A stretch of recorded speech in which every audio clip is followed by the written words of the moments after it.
Garbhaopanishad and modern science of embryology. Hello and welcome back to my channel, friends. Namaste to everybody. My name is Kritika, and today we are going to talk about Garbhaopanishad and how it is very similar to our modern embryology. So, Garbhaopanishad, Garbh means womb, mother's womb, and Upanishad is the teachings, our Vedic teachings for the pregnancy, for the gestational period of a woman. It is very interesting to know that the Upanishads were written almost maybe thousands and thousands of years ago, and modern embryology is very new thing which has happened.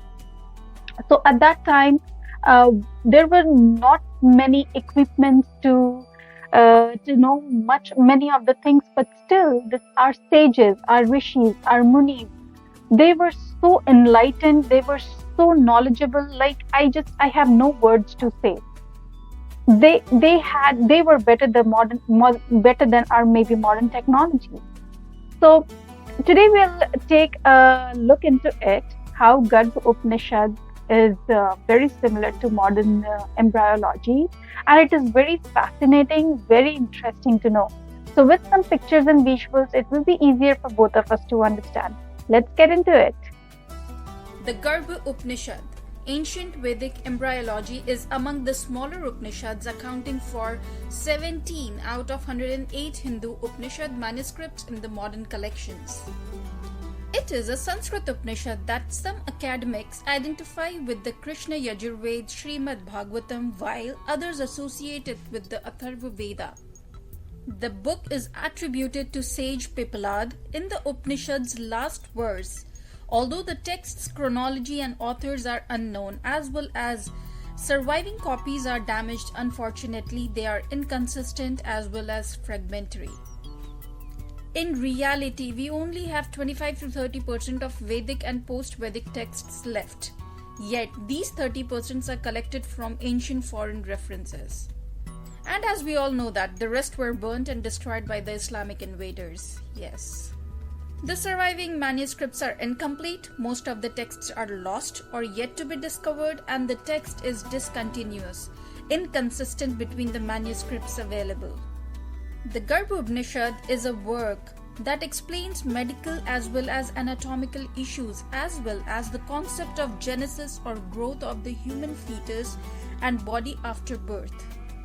It is very interesting to know that there is a significant description about the science of embryology in Vedanta literature, and it is very relevant to modern science and technology. According to the Vedic science, the manifestation of life begins from the moment of conception. Life first enters the semen of the male and is injected into the womb of a woman. Dr. Jerome Lejeune, known as the father of modern genetics, also said life is present from the moment of conception.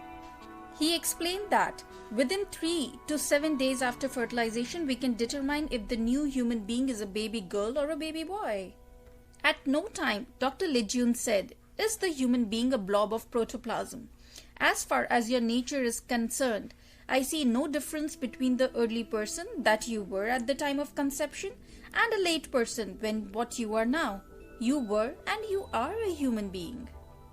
The Upanishad gives a detail about how conception takes place in the womb and how it develops over the period of 9 months.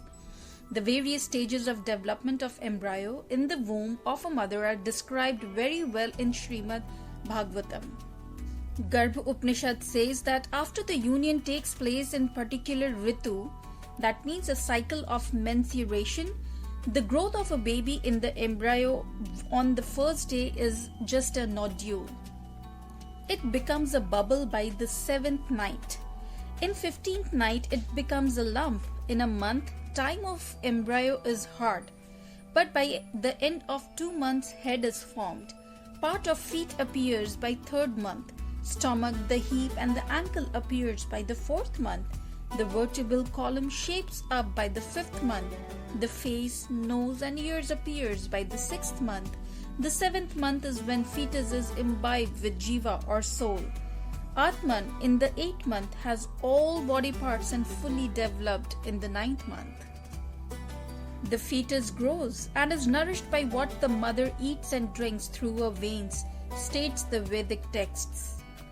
The Upanishad also asserts its theory for a gender of a child, birth defects, and the birth of twins. Garbhaopanishad states that dominance of father, male semen result in a male child, while a female child is born when there is more of female or mother semen. Can you believe this was said way before study of genetics came into existence, when we got to know that the male fetus is formed by chromosome XY, in which Y chromosome comes from father's end?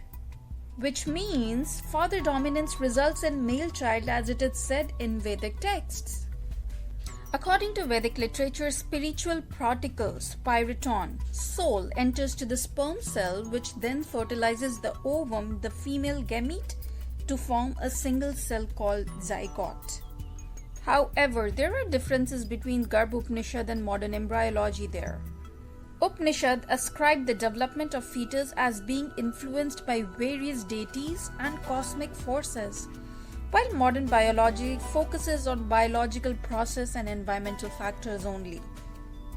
In conclusion, I would like to say that the Garbhaopanishad and modern embryology shares the similarities in the understanding of development of fetus in the womb, which was written almost thousands and thousands of years ago. Isn't that amazing? By exploring these similarities can provide us a greater appreciation for the wisdoms that ancient cultures have passed down to us.